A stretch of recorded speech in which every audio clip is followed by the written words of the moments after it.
Hello everyone, welcome to the videos. आज हम लोग एक्सरसाइज 2.2 का क्वेश्चन नंबर 4 डिस्कस करने वाले हैं।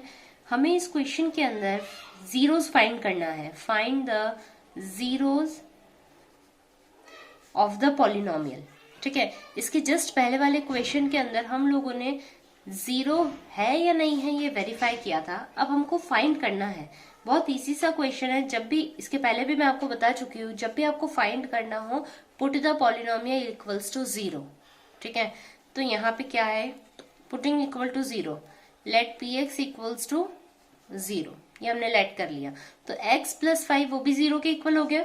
यस, तो x इक्वल्स टू -5। तो ये जो भी वैल्यू आई है हमारे पास, ये जो वैल्यू आई है ये क्या है, ये है zeros. Therefore x equals to -5 is the zero of px।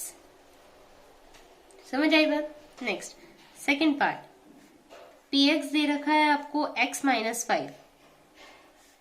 ठीक है, हमें पुट करना है, putting what, putting px equals to zero. Zero के इक्वल जैसे हमने पुट किया तो इक्वल क्या, इधर क्या दे रखा है, x -5, इसे जीरो के इक्वल रखा तो x इक्वल्स टू कितना आ गया, 5। तो ये x इक्वल्स टू 5 जो आया है वो क्या है हमारे लिए, जीरो। देयरफॉर x जो कि 5 के बराबर है is the zero of px। Clear? Next third question, आपको दे रखा है px is equals to 2x plus 5। Again इसका भी जीरो निकालना है। क्या करने वाले हैं हम पुट करने वाले हैं px equals to zero. Polynomial को हम जीरो रखने वाले हैं। सो 2x प्लस 5 जो पॉलिनोमियल के इक्वल था वो जीरो आ गया, 2x इधर रह गया, +5 उधर जाएगा तो ये -5। अभी x अकेला रह जाएगा, या मल्टीप्लीकेशन में, वहां किस में जाएगा, डिवीजन में। चीजें समझ आती है? देखो बहुत इजी सा कॉन्सेप्ट है, मैं इसको सॉल्व करके नहीं दिखा रही हूँ। आप सिर्फ इतना सा ध्यान रखना, कोई भी चीज अगर इक्वल टू के एक तरफ प्रेजेंट है, अगर आप उसे दूसरी तरफ ले जाते हैं तो पहली बात तो उसका प्लस है तो वो माइनस हो जाएगा, मल्टीप्लीकेशन में है तो डिविजन में हो जाएगा, और डिविजन में है उधर जाता तो मल्टीप्लाई में हो जाता। ठीक है, इतना सा ध्यान रखेंगे। देयरफॉर यहाँ पे जीरो क्या आ गया, x equals to -5/2 is the zero of given polynomial. Okay, next fourth one, px दे रखा है हमको 3x - 2 के इक्वल। अगेन क्या कर रहे हैं हम लोग, पुट कर रहे हैं, putting what, px equals to zero. px किसके इक्वल है, 3x - 2 इक्वल टू जीरो, है ना। 3x इधर रह जाएगा, -2 उधर जाएगा, तो अभी बताया मैंने साइन चेंज होगा, माइनस है उधर जाके प्लस, ये मल्टीप्लाई में है उधर जाके डिवाइड। देयरफॉर x जो कि किसके इक्वल है, 2/3 के, इज द, क्या है ये, zero of polynomial. Clear? Similarly next part, fifth part, px दे रखा है हमको 3x के इक्वल दे रखा है। आपको क्या निकालना है, इसका जीरो निकालना है। अगर हमें इसका जीरो निकालना है तो हम कैसे निकालेंगे, वो मेथड जो अभी तक करते आए हैं। शायद आपके पास आंसर आ गया हो, इसका आंसर आने वाला है जीरो। देखो कैसे, पुटिंग px को हमने जीरो के इक्वल रखा, px 3x के बराबर था, ये मल्टीप्लाई में है इधर डिवाइड में आएगा। जीरो में कुछ भी मल्टीप्लाई या डिवाइड हो, आंसर कितना आता है, zero. Therefore x equals to zero is the zero of px। Clear? Next part, ये भी अच्छा पार्ट है, px is equals to ax, जहां पे a इक्वल्स टू नहीं है जीरो के। देखो बच्चे अक्सर कंफ्यूज हो जाते हैं इस कॉन्सेप्ट पे कि भाई a जीरो के बराबर नहीं है, इससे हमको क्या लेना देना।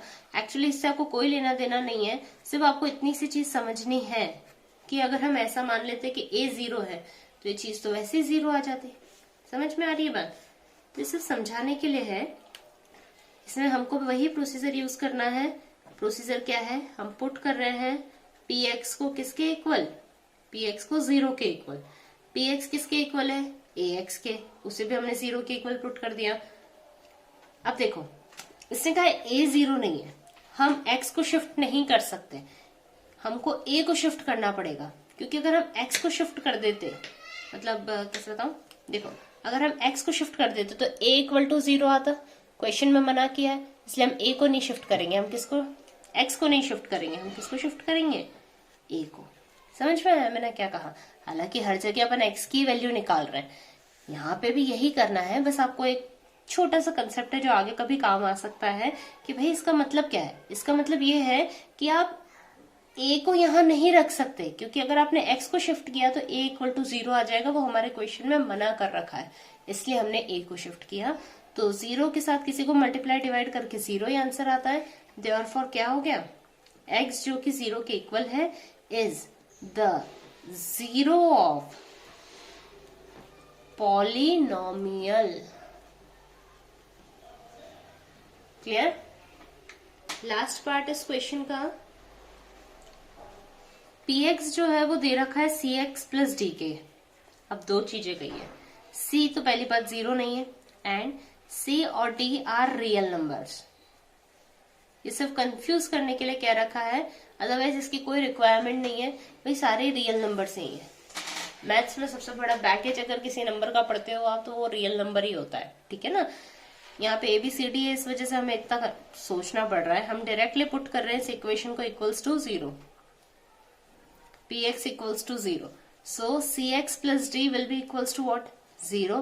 cx equals to, यहाँ प्लस डी है वहां माइनस डी हो जाएगा, x equals to minus D upon c, है ना। तो ये माइनस डी अपॉन c जो है ये क्या है, ये हमारा हो गया 0। x जो कि माइनस डी अपॉन c के बराबर है इज द 0 ऑफ